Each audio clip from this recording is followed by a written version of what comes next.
प्रदोष व्रत म्हणजे नेमकं काय यावर आधारित कथा. प्रदोष व्रत महिन्यातून 2दा केले जाते, एक कृष्ण पक्षात आणि एक शुक्ल पक्षात. वर्षभरात एकूण 24 प्रदोष व्रत आहेत. प्रदोष व्रत देखील भगवान शंकराला समर्पित आहे. श्रावण महिन्यात येणाऱ्या प्रदोष व्रताला खूप महत्त्व आहे. प्रदोष व्रत तिथी, महत्त्व, पूजा पद्धती आणि साहित्य यांची आपण संपूर्ण यादी जाणून घेऊया. पंचांगानुसार प्रत्येक त्रयोदशीला प्रदोष कालात पूजेची वेळ वेगवेगळी असते. तसेच सूर्यास्तानंतर आणि रात्रीच्या आधीच्या वेळेला प्रदोष काल म्हणतात. सोप्या शब्दात सांगायचे झाले तर ह्या वेळेस कातळ वेळ देखील म्हणतात. सोमप्रदोष व्रताच्या दिवशी स्नान इत्यादी आटोपल्यानंतर हलके लाल किंवा गुलाबी रंगाचे कपडे घालावे. यानंतर हळदी कुंकवाचे शिवलिंग बनवा आणि चांदी किंवा तांब्याच्या कळशातून शिवलिंगाला शुद्ध मधाचा प्रवाह द्या. त्यानंतर शुद्ध पाण्याच्या प्रवाहाने अभिषेक करा. दर महिन्यात 2 प्रकारच्या एकादशी असतात. त्याच प्रकारे 2 प्रकारचे प्रदोष देखील असतात. त्रयोदशीला प्रदोष म्हणतात, एकादशीला विष्णू तर प्रदोषला महादेवाशी संबंधित असल्याचे सांगितले जाते. या दोन्ही व्रतामुळे चंद्रदोष दूर होतो असं सांगितलं जातं. प्रदोष व्रत म्हणजे प्रत्येक भारतीय महिन्याच्या शुक्ल पक्ष व कृष्ण पक्षाच्या त्रयोदशी तिथीला करवायचे एक व्रत आहे. प्रदोष वेळेस हे व्रत आचरितात म्हणून याच प्रदोष व्रत असे म्हणतात. हे भगवान शंकराचे व्रत आहे. हे व्रत करणाऱ्याने त्या दिवशी सकाळपासून उपवास करावयाचा असून सायंकाळी सूर्यास्ताच्या वेळी अंघोळ करावयाची असते. त्यानंतर शिवाची षडोपचार पूजा करवायची असते. किमान 21 महिने वा 21 वर्ष हे व्रत करवायचे असते. प्रदोष व्रत कथा. पौराणिक मान्यतेनुसार समुद्र मंथनाच्या वेळी विष बाहेर आले तेव्हा महादेवाने जगाला वाचवण्यासाठी ते भयंकर विष प्यायले. हे विष इतके प्रभावी होते की ते प्यायल्यानंतर महादेवाचा घसा निळा पडला आणि विषाच्या प्रभावामुळे त्यांच्या अंगात असह्य जळजळ सुरू झाली. तेव्हा देवांनी महादेवाचा मत्सरजल, बेलपत्र इत्यादींनी कमी केला. महादेवाने विष पिऊन जगाला विषाच्या प्रभावापासून वाचवले होते.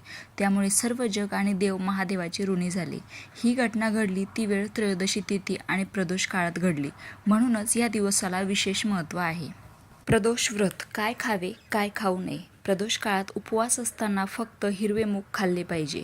हिरवे मूग पृथ्वी तत्व आहे आणि ते मंदाग्नीला शांत ठेवण्यास मदत करतात. प्रदोष काळात लाल मिरची, धान्य, तांदूळ आणि साधं मीठ खाणे टाळावे. तुम्ही पूर्ण निरंकार उपवास करू शकता किंवा फळाहार देखील घेऊ शकता. प्रदोष व्रत विधी. व्रत असलेल्या दिवशी सूर्योदयापूर्वी उठावे. नित्यकर्म आटपून पांढऱ्या रंगाचे कपडे परिधान करावे. पूजेची तयारी करावी. गायीच्या शेणाने मंडप तयार करावा. मंडपाखाली 5 वेगवेगळ्या रंगाची रांगोळी काढावी. नंतर उत्तर पूर्व दिशेकडे मुख करून महादेवाची पूजा करावी. घरातील मंदिरात दिवा लावावा. भगवान भोलेनाथांचा गंगाजलाने अभिषेक घाला. भगवान भोलेनाथांना फुले अर्पण करा. या दिवशी भोलेनाथ सोबत देवी पार्वती आणि गणेशाची पूजा करावी. कोणत्याही शुभ कार्यापूर्वी गणेशाची पूजा केली जाते. भगवान शंकराला नैवेद्य दाखवावा. भगवंताला फक्त सात्विक गोष्टी अर्पण केल्या जातात हे ध्यानात ठेवा. भगवान शिवाची आराधना करा. ह्या दिवशी देवाचे अधिकाधिक ध्यान करावे. प्रदोष व्रत पूजा साहित्य. अबीर, गुलाल, चंदन, अखंड, फ्लावर, दातुरा, बिल्वपत्र, धागा, कलवा. प्रदोष व्रत अत्यंत शुभ आहे आणि पूर्ण भक्तिभावाने त्याचे पालन केल्यास ते तुमच्यासाठी आणि तुमच्या जीवनासाठी फायदेशीर ठरेल. प्रदोष व्रताचे फायदे स्कंद पुराणात स्पष्टपणे सांगितले आहेत. भक्ती आणि श्रद्धेने हे व्रत पाळणाऱ्यांना समाधान, संपत्ती आणि उत्तम आरोग्य लाभते असे म्हटले जाते. हे व्रत आध्यात्मिक उन्नतीसाठी आणि इच्छा पूर्ण करण्यासाठी देखील पाळले जाते. प्रदोष व्रताचे हिंदू धर्मग्रंथांनी खूप कौतुक केले आहे आणि भगवान शिवाच्या अनुयायांसाठी ते अत्यंत पवित्र मानले जाते. हे सर्वज्ञात सत्य आहे की ह्या शुभ दिवशी देवतेची एक नजर देखील तुमची सर्व पापे नष्ट करेल आणि तुम्हाला भरपूर आशीर्वाद आणि सौभाग्य देईल. हे प्रदोष स्तोत्र अष्टकम ऐका आणि शिवशंकराचा आशीर्वाद घ्या. शास्त्राप्रमाणे तुम्ही प्रथम संकल्प म्हणजे व्रत घेतले पाहिजे की तुम्ही आयुष्यभर प्रदोष कराल किंवा 21 वर्ष, 11 वर्ष, 7 किंवा 3 किंवा 1 वर्ष. एका वर्षापेक्षा कमी नाही. रामकृष्ण हरी.